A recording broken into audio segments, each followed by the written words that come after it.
You're watching A Simple Watch, and if you're an American Horror Story fan, this might be a good one for you. We are counting down the top 10 best American Horror Story characters.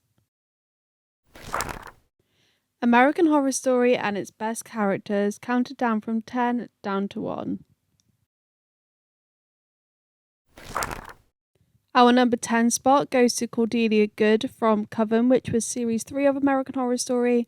Starting off very shy, very underrated, she turns into quite a strong, independent woman, and she actually ends up being the supreme of the whole coven and kicks some ass, may I add. She deserves the number 10 spot. Do not for 1 second think I am weak. On number 9 spot, we have a face you may recognise from season 1, which is played by Dylan McDermott. On number 9 spot goes Ben Harmon from season 1 at Murder House.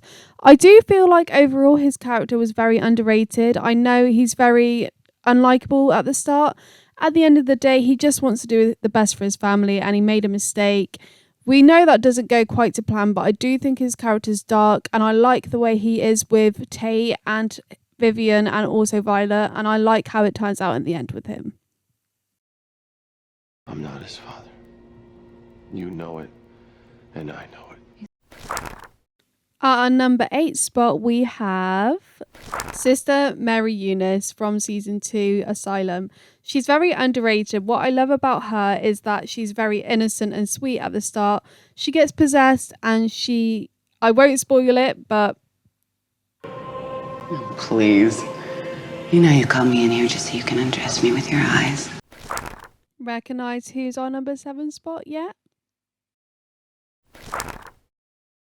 It goes to Madison Montgomery from Coven. Although we are used to seeing Emma Roberts playing her bitch characters, and Madison, we can all agree, is very bitchy and she's very petty and evil in some ways, but you can't help but feel sorry for the girl, and I honestly feel like if Emma Roberts wasn't playing Madison, it wouldn't have been portrayed very well. She really makes the season, which is why she is the number 7 best character. It's too hot, my freaking vagina's sweating. Number 6, we have Beverly Hope from Cult. The reason she is in my number 6 spot is because she's one of the strongest women I've ever seen out of the whole American Horror Story franchise. She goes through a hard time at the start when we first see her. She becomes very independent and a strong-willed woman again. She gets dragged into the cult and goes through a horrible time and comes out such as strong as ever. It's amazing to see. I'm Beverly motherfucking Hope, and you're gonna want to get the hell out of my way. Our number 5 spot goes to Lana Winters from Asylum, which was season 2. This character in particular goes through probably the worst that any other character out of the whole American Horror Story franchise goes through. She starts off as a journalist just trying to get information about the asylum. Where this is going back to the 1960s, things were a little bit different back then. Lana was just a reporter trying to find information about the asylum. She was wrongly omitted by Sister Jude for snooping around and because of her sexuality. Not only this, she then had been kidnapped by a serial killer. I don't want to ruin too much for you, but you do need to watch this series. You'll fall in love with her and her character. This is good. Our number 4 spot goes to one of the most iconic characters throughout the franchise.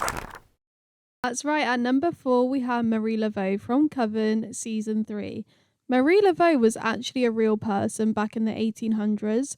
She was known for her voodooism and being a voodoo queen, hence where this character comes from. My favourite thing about Marie is what her vengeance plan ideas are.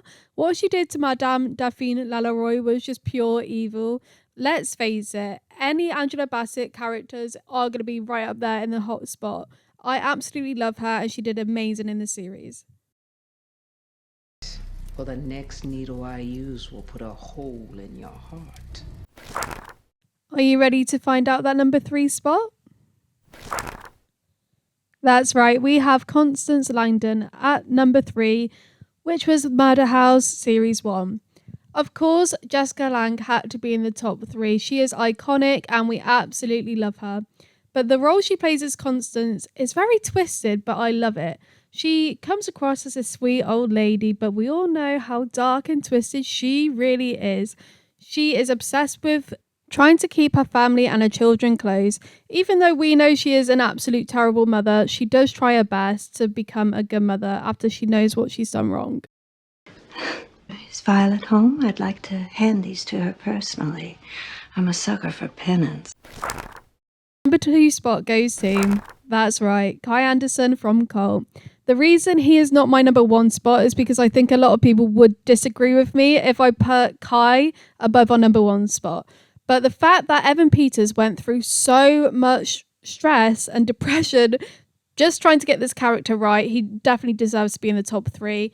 Kai is definitely the darkest, I feel, of all characters. He is a cult leader. The reason I think he's the darkest is because it's more realistic in today's society. Where he's based on people like Charles Manson, I think it makes it a lot more scarier and realistic, and people actually think like this. Understand? You don't know your own mother's name and address?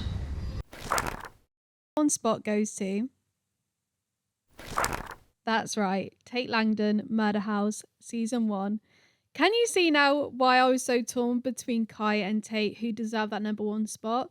I feel like a lot of viewers probably would have been a little bit annoyed if I put Tate second to Kai, but they both deserve the number 1 spot in my opinion. Tate was the original villain. He's the darkest next to Kai, but I think he's dark in a different way, as in he is genuinely a psychopath. He is so violent and he has so many issues deep down inside him, but all he wants to do now is just love, and he just loves Violet so much, and I think that makes you want everything to work out for him, and you kind of forget about all the horrible stuff he does, like rape Violet's mother and kill all the school kids. You kind of don't think about that kind of thing, and you just want him to be happy, and I think that's why he deserves the number 1 spot, because as you can see here, he is a psychopath.